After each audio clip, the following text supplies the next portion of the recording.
बिस्मिल्लाहिर्रहमानिर्रहीम। अस्सलाम वालेकुम। मैं लियाकत अली मेकर और आप देख रहे हैं बॉक्स लियाकत। चैनल को सर्च करें बॉक्स लियाकत और चैनल को सब्सक्राइब करें। आज की गहरी बात आपके साथ 21 सितंबर 2024 को जब लाहौर में एहतजाज था, जलसा था लाहौर में काना के पास, तो मैंने अली अमीन गंडापुर के हवाले से सुबह 11 बजे एक पेशगोई की थी और मैंने सिर्फ वो फेसबुक पे लगाई थी, यूट्यूब पे नहीं लगाई। आप जब आप मेरा फेसबुक पेज खोलेंगे तो आपको मेरा वो प्रोग्राम जो है वो मिल जाएगा। तो वो 4 मिनट का था। मैंने उसमें बड़ा वाज़ेह कह दिया था कि अली अमीन गंडापुर आज लाहौर के जलसे में शरीक नहीं होंगे और सड़कों पर एक दो जगह तमाशा लगाकर वो चले जाएंगे। और ये सेम उसी तरह ही होगा। जब मियाँ नवाज शरीफ पाकिस्तान वापस तशरीफ़ लाए तो मियाँ शहबाज शरीफ साहब उनके इस्तकबाल के लिए नहीं पहुँच पाए थे। लेकिन मैंने ये ज़रूर कहा था कि मियाँ शहबाज शरीफ और मियाँ नवाज शरीफ का जो रिश्ता है उस पर सवाल नहीं किया जा सकता।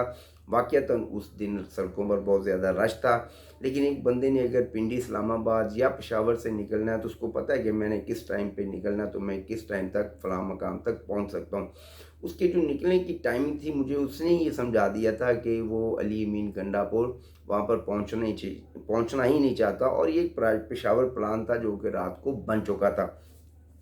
और मैंने ये भी कहा था कि अली मीन गंडापुर पाकिस्तान तहरीक इंसाफ के लिए अगले मीर जाफ़र साबित होंगे और मीर सादक जो है जस्ट वेट एंड वॉच। और इस बात का अंदाज़ा इमरान खान लगा चुके हैं और उनको पता चल गया है कि अली मीन गंडापुर का जो किरदार है वो पाकिस्तान तहरीक इंसाफ के लिए कितना ख़तरनाक होता जा रहा है। लेकिन अभी तक अली अमीन गंडापुर के साथ खान खेल रहा है और अली अमीन गंडापुर को ये लगता है कि शायद इमरान खान साहब उसको पार्टी का चेयरमैन बना दें।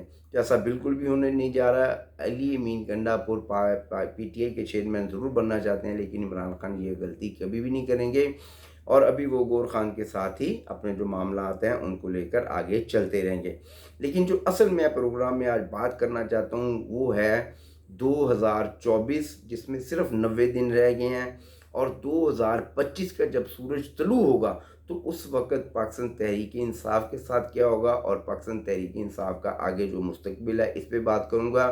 मैं फिर कहता हूँ कि जो दोस्त मुझे ये समझते हैं कि मैं किसी पार्टी का स्पोक पर्सन हूँ, तो खुदारा मुझे किसी पार्टी का स्पोक पर्सन ना बनाया करें, मेरी ख़बर को गलत साबित किया करें। और आप जो लोग मुझे देखते हैं वो कम देखते हैं ज़्यादा देखते हैं, उनको पता है कि 98% मेरी ख़बरें जो है मेरे अल्लाह की मदद से वो सच साबित होती हैं। और आज भी मैं 2024 के जो ये 90 दिन हैं, इनके अंदर एक अहम पेशन गोई करने जा रहा हूँ कि पाकिस्तान के अंदर क्या होने जा रहा है इन 90 दिनों में। और 2025 का जिस दिन सूरज तुलू होगा तो क्या पोजीशन होगी, कौन कहाँ होगा, इस पे बात करूँगा। अगर आपने ये मेरा पोर्शन छोड़ दिया तो समझें आपने मेरा पूरा प्रोग्राम जो है वो उसको आपने ज़ाया कर दिया।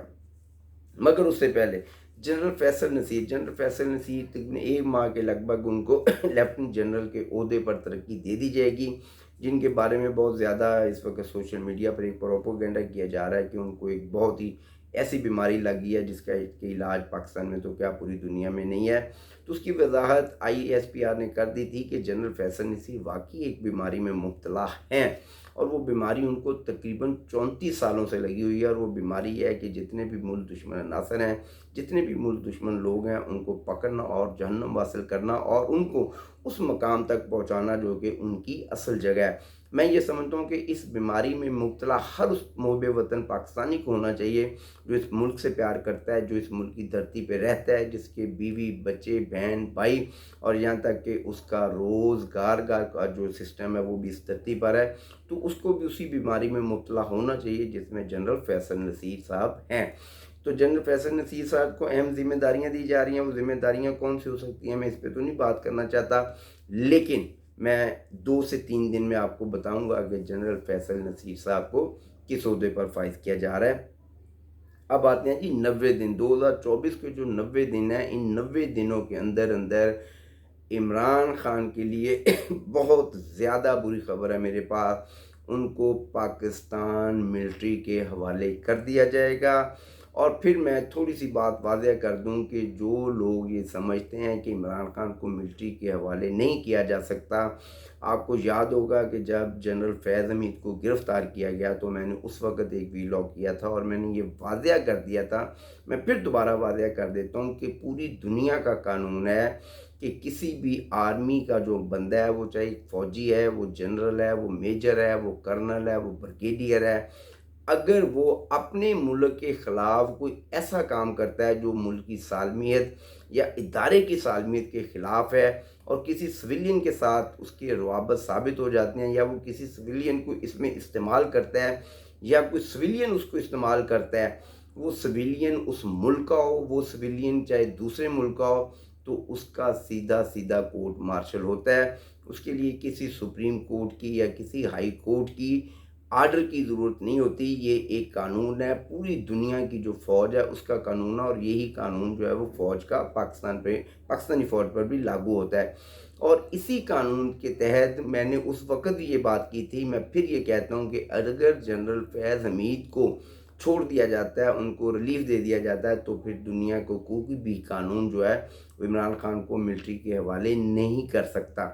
ملٹری کے حوالے وہ اسی صورت ہوں گے جب جنرل فیض حمید اور ان کا اکٹھا کورٹ مارشل ہوگا، اور جنرل فیض حمید اس وقت جو پنڈورا باکس کھولے جا رہے ہیں وہ بڑے بھیانک ہیں، بالخصوص پاکستان تحریک انصاف کے لیے اور بانی P T I Imran Khan کے لیے۔